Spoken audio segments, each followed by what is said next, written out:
नमस्कार बच्चों, मैं हूं आपका अपना बीके सिंह सर और आप देख रहे हैं मैथ्स पढ़ो चैनल।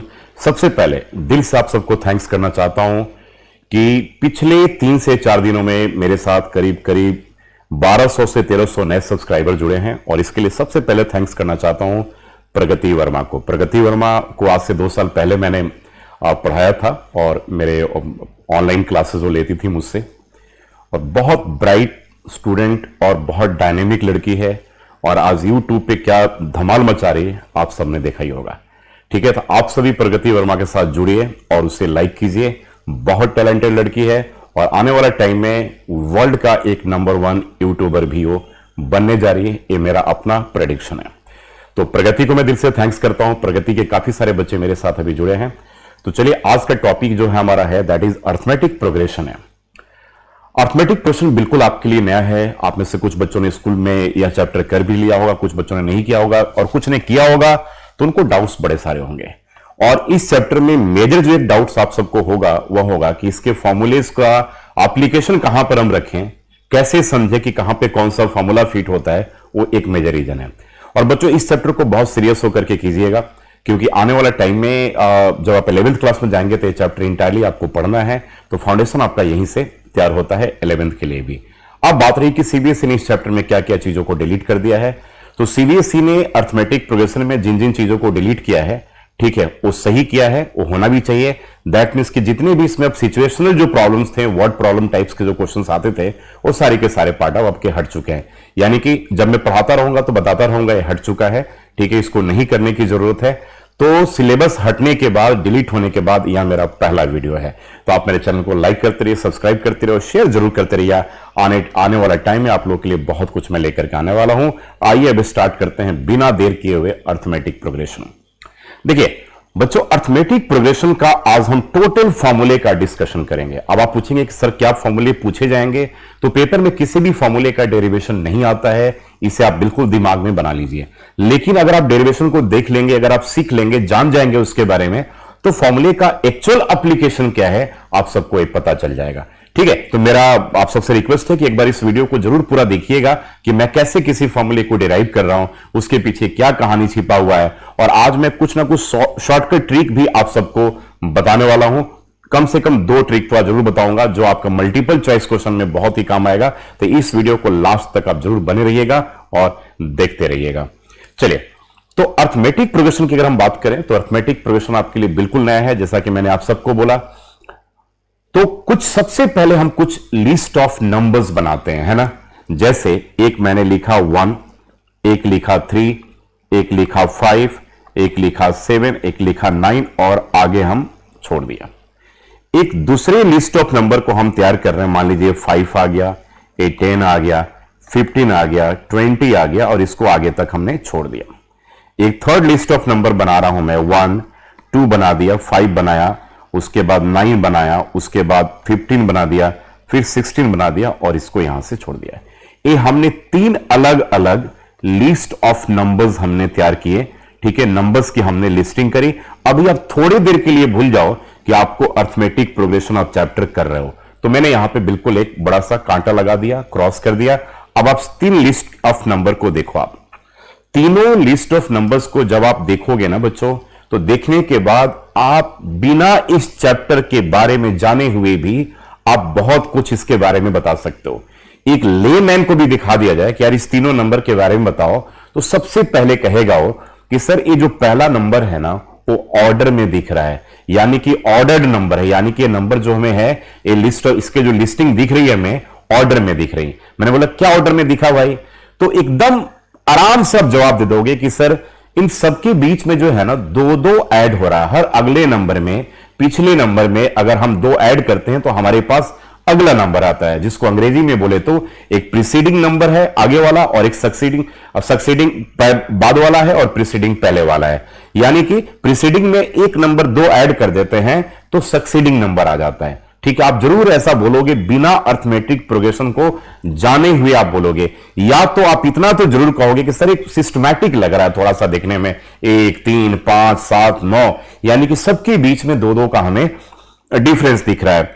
अगले वाले में कहोगे कि सर यहां भी वही दिख रहा हमें 5, 10, 15, लगता है सर कि 5 का टेबल है हमारे लिए, और बिल्कुल 5 का टेबल आप सबके लिए। तो 5 का टेबल जब आप पढ़ते हो तो पहले नंबर में फिर 5 ऐड करते हो, फिर दूसरा आता है, दूसरे में फिर 5 ऐड करते हो, तीसरा आता है, तीसरे में फिर 5 ऐड करते हो, तो चौथा आ जाता है। नहीं, तो इस लिस्ट ऑफ नंबर्स में कुछ ना कुछ आप सबको मेरे बच्चों सिमिलरिटी आप सबको दिख रहा होगा। ठीक है, कहां पर? फर्स्ट में दिख रहा होगा और सेकंड में दिख रहा होगा। मैं पूछूंगी what's about the third list of number, तो व्हाट विल टेल कि सर यहां पे पहले तो 1 दिखा, फिर 2 दिखा, फिर सर 5 दिख गया, अचानक से आगे बढ़ गया, फिर सर 4 अचानक से आगे बढ़ गया, फिर सर 6 अचानक से आगे बढ़ गया सर, और उसके बाद सर फिर 1 बढ़ा। तो आप कहोगे सर इस नंबर के बीच में हमें कोई सिस्टमैटिक ऑर्डर नहीं दिख रहा है, दैट मींस लेकिन पहले 2 वाले लिस्ट ऑफ नंबर्स में हमें सिस्टमैटिक ऑर्डर दिख रहा था। तो ऐसे लिस्ट ऑफ नंबर्स को हम क्या कहते हैं? अर्थमेटिक प्रोग्रेशन कहते हैं। अब हम लोग यहां पर पहुंच गए, अब चैप्टर की शुरुआत हम यहीं से करेंगे। तो पहले 2 लिस्ट ऑफ नंबर्स को हम अर्थमेटिक प्रोग्रेशन कहेंगे, और इससे एक बहुत सिंपल सा वर्ड है, हम लोग अपने कॉमन डे लाइफ में भी बोलते हैं, सीक्वेंस बोलते हैं। तो जहां भी हम सीक्वेंस बोलेंगे ना, तो एक बात हमेशा याद रखना कि सीक्वेंस का मतलब कि ऑर्गेनाइज्ड लिस्ट ऑफ नंबर्स आपके पास दे रखा है। तो अगर इसे मैं कहूं कि अर्थमेटिक प्रोग्रेशन को मेरे प्यारे बच्चों आप कैसे डिफाइन करोगे, तो आप एकदम लेमैन के लैंग्वेज में कह सकते हो कि सर पिछले टर्म में पहले टर्म को छोड़ करके हर पिछले टर्म में एक फिक्स्ड नंबर को हम ऐड करते हैं, तो हमारा अगला नंबर आता है। जैसे पहले नंबर को हमने 1 को छोड़ दिया, 1 में 2 ऐड किया तो 3 आया, 3 में 2 ऐड किया तो 5 आया, 5 में 2 ऐड किया तो 7 आया, 7 में 2 ऐड किया तो 9 आ गया, है ना। दूसरे वाले लिस्ट ऑफ नंबर्स में हम देख रहे हैं कि पहला नंबर हमारे पास मेरे बच्चों 5 है, 5 में 5 ऐड किया तो 10 आया, 10 में 5 ऐड किया तो 15 आ गया, 15 में 5 ऐड किया तो आपके पास 20 आ गया। यानी कि ऐसे लिस्ट ऑफ नंबर्स को मेरे बच्चों क्या कहेंगे? अर्थमेटिक प्रोग्रेशन कहेंगे। अब आई थिंक आप सबको क्लियर हो गया आका कि कैसे लिस्ट ऑफ नंबर्स को हम अर्थमेटिक प्रोग्रेशन कहेंगे। और यह याद रखिएगा सीक्वेंस है, जहां भी मैं सीक्वेंस बोलूंगा ना, वो याद रखिएगा मैं एक ऑर्गेनाइज्ड नंबर की बात कर रहा हूं, ऑर्गेनाइज्ड लिस्ट ऑफ नंबर्स की बात मैं कर रहा हूं। तो अभी मैं सीक्वेंस को थोड़ा साइड कर रहा हूं, मैं अर्थमेटिक प्रोग्रेशन का। तो आपसे पूछा जाए कि इस तीनों लिस्ट ऑफ नंबर में कौन सा 2 लिस्ट है जो अर्थमेटिक प्रोग्रेशन का है, तो आप अब बिल्कुल आंख बंद करके बोल सकते हो कि सर पहला एपी का है और दूसरा एपी का है, लेकिन सर थर्ड जो है वो एपी का नहीं है। मैं पूछूंगी क्यों थर्ड एपी का नहीं है, तो आप बोलोगे कि सर कांस्टेंट फिक्स्ड नंबर को ऐड करने पे सक्सीडिंग आगे वाला नंबर नहीं आ रहा, हर केस में नहीं आ रहा। यहां पे 1 में 1 ऐड करते हैं तो 2 आ रहा है, लेकिन 2 में हम 3 ऐड करेंगे तो 5 आएगा, 5 में 4 ऐड करेंगे तो 9 आएगा, 9 में 6 ऐड करते हैं तो 15 आता है। यानी कि जिस नंबर को हम सब में ऐड करते हैं पिछले वाले नंबर में, वो फिक्स्ड नंबर नहीं है, वो वेरिएबल है, यानी कि वो चेंज हो रहा है। दैट मीन्स कि इस लिस्ट ऑफ नंबर को हम अर्थमेटिक प्रोग्रेशन नहीं कहेंगे। तो बच्चों यहां तक आप सबको अब आइडिया लग गया कि कैसे लिस्ट ऑफ नंबर्स को हम अर्थमेटिक प्रोग्रेशन कहेंगे और कैसे लिस्ट ऑफ नंबर्स को हम अर्थमेटिक प्रोग्रेशन नहीं कहेंगे। इस वीडियो को कंप्लीट देखिएगा अगर आप चाहते हैं कि इस चैप्टर का पूरा फाउंडेशन अगर आपका तैयार हो जाए, तो पूरे टाइम लगा करके 30 to 40 मिनट्स का वीडियो होगा, जरूर देखिएगा। तो सारे फॉर्मूलेज के ऊपर आपका बहुत ही स्ट्रॉन्ग कमांड हो जाएगा। उसके बाद तो चैप्टर जो है ना एकदम फ्लॉलेस हम करते रहेंगे, एक एक क्वेश्चन फटाफट आप करके दिखाओगे, और ये मेरा प्रॉमिस आप सबसे। तो ऐसे लिस्ट ऑफ नंबर्स को हम क्या कहेंगे? अर्थमेटिक प्रोग्रेशन कहेंगे। अब आते हैं अगले बात पे। अब कुछ इसमें हमारे पास टर्म्स हैं। टर्म्स का मतलब होगा मेरे बच्चों, देखो फर्स्ट टर्म को हम क्या कहेंगे? हमेशा इस केस में ए कहेंगे। और जो मैंने कहा कि दोनों के बीच में, हर अगले नंबर के बीच में पिछले नंबर में एक फिक्स्ड नंबर को ऐड करते हैं, यानी कि वह जो फिक्स्ड नंबर है, फिक्स्ड नंबर को, या उसे हम कांस्टेंट नंबर भी कहते हैं, ठीक है, उसे हम क्या कहते हैं? कॉमन डिफरेंस कहते हैं। ये नई चीज है, क्या कहेंगे? कॉमन डिफरेंस कहेंगे। और इसे इंग्लिश में अल्फाबेट में हम डी लेटर से क्या करते हैं? डिनोट करते हैं, और ए को क्या करते हैं? फर्स्ट लेटर से हम डिनोट करते हैं। इसी सीक्वेंस में आगे हम चलते रहें तो जो लास्ट नंबर है, लास्ट नंबर को जब हम डिनोट करेंगे वो हम क्या करते हैं? एल से करते हैं। तो फर्स्ट नंबर ए से, फिक्स नंबर डी से, लास्ट नंबर एल से।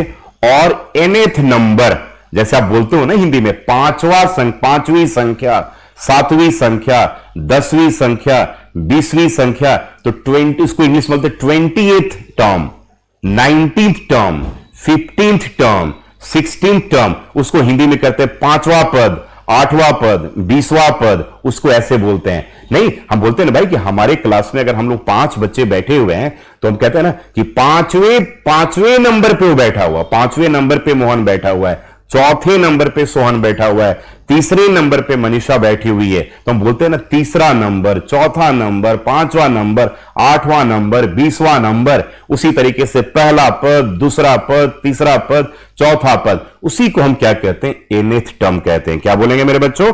nth टर्म बोलेंगे। और इसको यहां पर हम a और नीचे n रहेगा, यहां बोला जाएगा इसको nth टर्म। अब अगला हम सिंबल की बात करें, अगर सम यानी कि जो योग जिसको हम जोड़ते हैं, तो ए हो गया सम, और यहां पे नीचे लगा देंगे तो बच्चों ए हो जाएगा सम ऑफ n टर्म्स, यानी कि n टर्म्स का सम।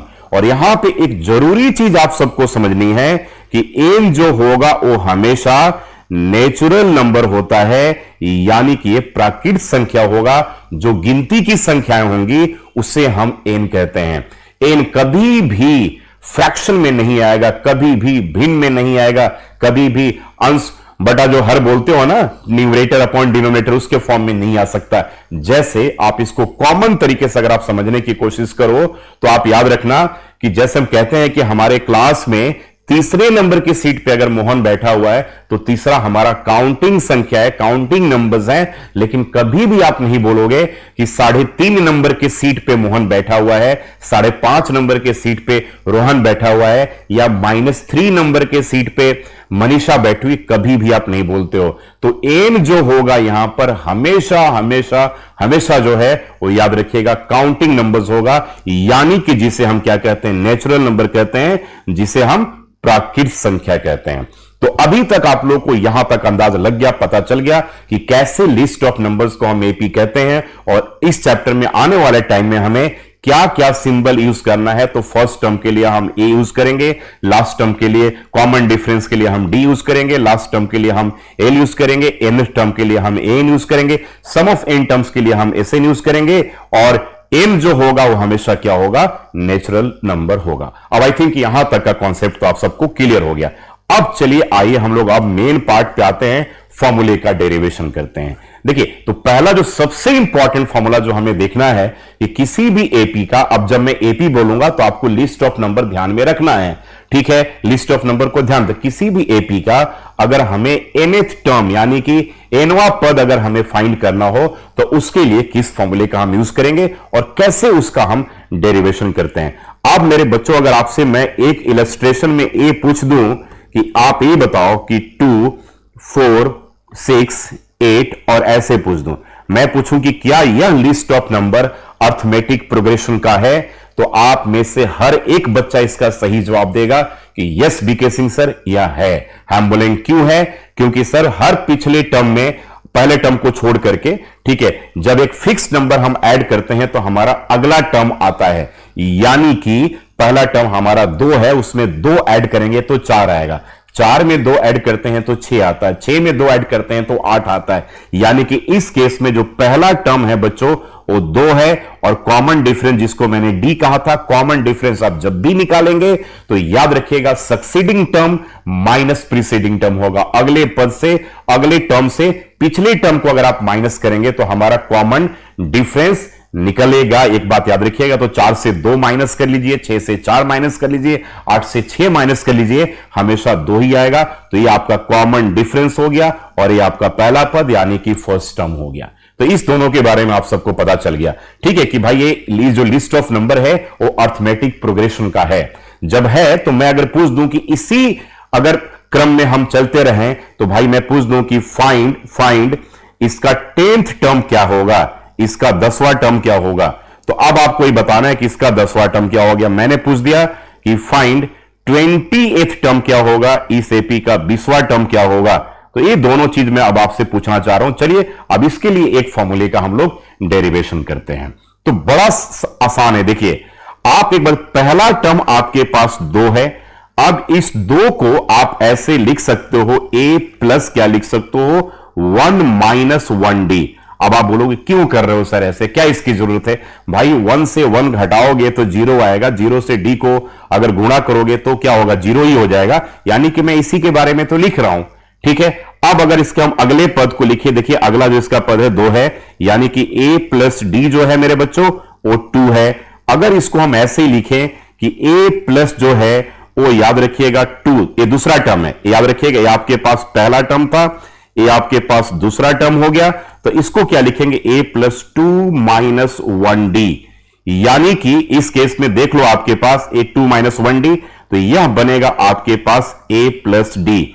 अब यहां पर पता है कि d आपके पास 2 है और a आपके पास 2 है, तो 2 प्लस 2 जो हो गया चेक कर लो, ये 4 के बराबर है। कोई प्रॉब्लम यहां पे नहीं है ना। तो यानी कि हम इसे ऐसे भी लिख सकते हैं, यहां पे 4 लिखो और यहां पे a प्लस डी लिखो। यानी कि किसी भी एपी का अर्थमेटिक प्रोग्रेशन का जो पहला टर्म होगा बच्चों वो a होगा और दूसरा टर्म जो होगा a प्लस डी होगा। जैसे पहला टर्म 2 है, d यहां पे 2 है, तो पहले टर्म में अगर हम 2 को जोड़ देते हैं, ऐड कर देते हैं, तो हमारे पास दूसरा टर्म 4 मिल जाता है। अब अगर हम इसमें अगले टर्म की बात करें तो तीसरे टर्म की मैं बात करता हूं, तो तीसरा टर्म होगा, जरा चेक करते हैं। a में क्या करेंगे, 2 बार d को ऐड करेंगे, 2 बार d को ऐड करेंगे। चलो इसको देखते हैं हमें डिराइव करके, a प्लस 2d, और यहां पे चेक करो हमारे पास तीसरा टर्म जो है वो 6 के बराबर है, यानी कि a 6 है। अब इसको चेक कर लीजिए, a पहला टर्म आपके पास 2 था और कॉमन डिफरेंस 2 था, 2 को 2 को 2 से गुना करोगे तो 4 आएगा, 4 प्लस 2 करोगे तो ये 6 आएगा। यानी कि किसी भी एपी का दूसरा टर्म a प्लस डी होगा, पहला टर्म a होगा, तीसरा टर्म a प्लस डी होगा, और इसको हम लिख सकते हैं a प्लस 3 माइनस 1d।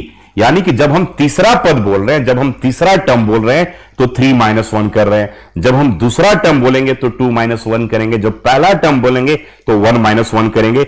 इसी तरीके से इसी सीक्वेंस में अगर आप आगे की तरह चलते रहें, अगर आगे की तरह चलते रहें, यहां पे आ जाए, यहां पर आ जाए और इसके आगे आप और आ जाइए, आगे और आ जाइए, तो मान लीजिए कि अगर हमें एपी का एनवा टर्म निकालना हो, nth टर्म निकालना हो, तो ऑब्वियसली ए जो होगा, अगर इस फॉर्मूले को आप यहां पे यूज करोगे तो क्या बनेगा, ए, और जहां पर आप तीसरे के जगह पे 3 यूज कर रहे हैं तो एन के जगह पे एन यूज करोगे तो एन माइनस 1 डी के बराबर होगा।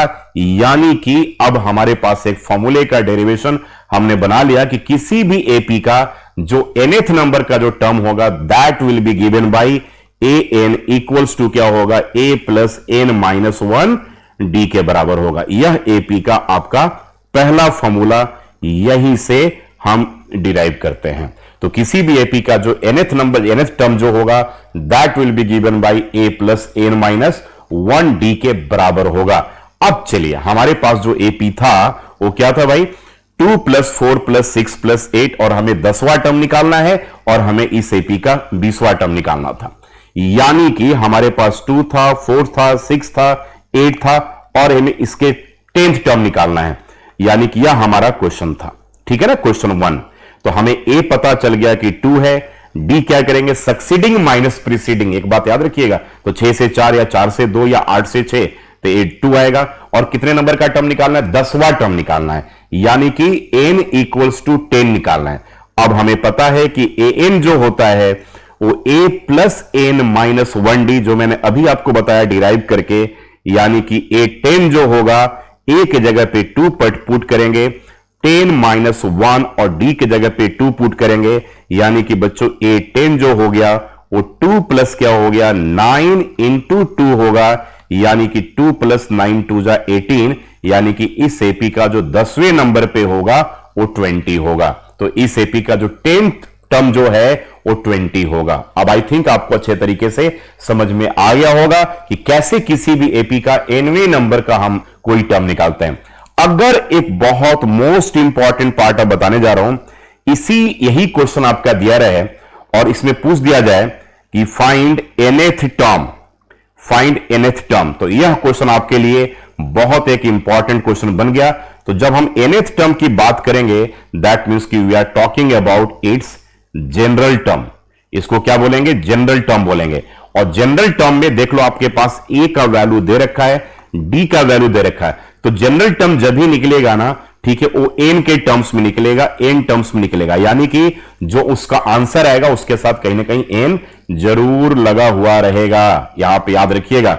अब देखो जनरल टर्म मतलब हमसे क्या पूछा जा रहा है, ए एन पूछा जा रहा है, ए इसका ए एन हो गया, तो फॉर्मूला तो वही होगा A plus N minus 1d। अब यहां पे ए की जगह पे हम 2 पुट कर देंगे, एन ऐसी रहने दो, 1 कर दो, और डी की जगह पे क्या पुट करोगे आप, 2 पुट करोगे। तो आप देखो 2 प्लस क्या आ जाएगा 2n, और माइनस 2 आ जाएगा, एक कट गया, यानी कि इसका जो जनरल टर्म है वो 2n है। यानी कि यह जो आपके पास ऑर्डर दे रखा है, अब जरा मेरी बात को ध्यान समझिएगा, इस क्वेश्चन का मीनिंग क्या हो गया। यह जो आपके पास 2, 4, 6, 8 और ये जो ऑर्डर दे रखा है, इसका जो जनरल टर्म बन गया ना, इसका जो जनरल टर्म बन गया वो जनरल टर्म क्या हो गया, 2n के बराबर हो गया। तो अब देखिए क्या इसका हेल्प, इससे हम क्या निकालेंगे, यानी कि अब इसका जनरल टर्म 2n हो गया, यानी कि इस एपी का जनरल टर्म हमने यहां बना दिया। तो अब हमारे लिए बहुत आसान हो गया कि जब जनरल टर्म हमें मिल गया तो इसका जो भी टर्म निकालना, मान लीजिए पूछूं कि भाई 20वां टर्म निकालना है, तो आप आराम से 2 इंटू 20 कर दो 40। मैं पूछूं कि इसका 30वां टर्म निकालना है, तो आराम से क्या करोगे 2 इंटू 30, इसका 60। मैं पूछूं इसका 50वां टर्म निकालना है, तो सीधा कर दोगे ए 50 इक्वल्स टू क्या करोगे 2 इंटू क्या करोगे 50, यानी कि ये क्या हो जाएगा 100। तो इस जनरल टर्म से हम क्या कर सकते हैं, बड़े आसानी से आगे के जो भी टर्म पूछा जाओ निकाल सकते हैं। लेकिन एक याद रखिएगा, ये सारे एपी का जनरल टर्म नहीं है, इस एपी का स्पेसिफिक अलग से एक जनरल टर्म है, यानी कि उसको और सिंप्लीफाई करके एक समान, एक मानक रूप उसका बना दिया गया है। तो ये हो गया इसका जनरल टर्म। तो किसी भी एपी में कितने नंबर का हमें टर्म्स निकालना है आपने देख लिया, और उस एपी का जनरल टर्म क्या होगा, वो कैसे निकलेगा, वह भी आपने देख लिया। चलिए एक और क्वेश्चन इसके बाद इसके ऊपर देख लेते हैं। मान लीजिए कि हमारे पास अगर एपी है, अगर पूछा जा रहा है कि 3, ए हो गया 5, ए हो गया 7, ए हो गया 9 और यहां तक ऐसे आ गया। अब मैं पूछ दूं इस केस में कि फाइंड, पहला क्वेश्चन है कि फाइंड 10th टर्म, पहला मैंने पूछा। सेकेंड में पूछा कि फाइंड 20th टर्म, ठीक है। और अगला जो क्वेश्चन दे दिया कि फाइंड इट्स जनरल टर्म, या इसे हम लिख सकते हैं और इसका nth टर्म क्या होगा, इस एपी का पूछ लिया। तो देखिए अब हमारे पास यहां पे तुम चेक करो आप पहले, यहां पर a का वैल्यू क्या है 3 और d क्या है 5 माइनस 3, a 2 हो गया। जब कॉमन डिफरेंस सेम होगा तभी तो एपी का होगा। अब हमसे क्या पूछा जा रहा है, पहले वाले पार्ट में n पूछा जा रहा है 10, यानी कि यहां पर n 10 के बराबर है। तो फॉर्मूला हमारे पास क्या हो गया, 8, पहले आप फॉर्मूला लिख लोगे ताकि आपके मार्क्स नहीं कटे। A N equals to A plus क्या होगा n माइनस 1d होगा। अब 10th टर्म पूछा रहा है तो a 10 equals to a plus क्या होगा 10 माइनस 1d होगा। अब सारे वैल्यूज को यहां पे पुट कर दीजिए। a का वैल्यू आपके पास 3 है और ये आपके पास 10 आ गया, माइनस 1 आ गया, और d का वैल्यू आपके पास 2 है, यानी कि 3 और 9 2 जा 18, यानी कि इसका जो 10वां टर्म होगा वो 21 होगा। अब देखिए यहां तो हम निकाल रहे हैं, लेकिन हमारे पास वही अगर जनरल टर्म होता तो हम फटाफट आगे के सारे आंसर्स फटाफट वैल्यूज को सब्स्टिट्यूट करके निकाल लेते हैं। अब इसी केस में पूछा जा रहा है कि इसका 20th टर्म क्या होगा, यानी कि अब a 20 पूछा जा रहा है तो a प्लस क्या होगा यहां पे पुट कर दो। अब a के जगह पे पुट करो, a के जगह पे आपके पास 3 है, n के जगह पे 20 है, माइनस 1 हो गया, और d के जगह पे 2 हो गया, यानी कि 3, और a हो गया 19 इंटू 2 हो गया, यानी कि 3, 19 2 जा 38 हो गया, और a 38 और 2 40 और 1 41, यानी कि 41 के बराबर हो गया। आई थिंक अब एकदम कॉन्सेप्ट आपका क्लियर हो गया होगा, कहीं भी डाउट नहीं होगा। चैनल को सब्सक्राइब जरूर करते रहिए, लाइक जरूर करते रहिए, शेयर करते रहिए, और बाकी हमारे हेल्पलाइन नंबर 9717434432 पे आप व्हाट्सएप कर सकते हैं। आप व्हाट्सएप कर सकते हैं, जिसके कारण क्या होगा कि आप बहुत सारे मेरे वीडियोस को फ्री एक्सेस के साथ आप देख सकते हैं, कोई भी बिना एक पैसे पे किए हुए।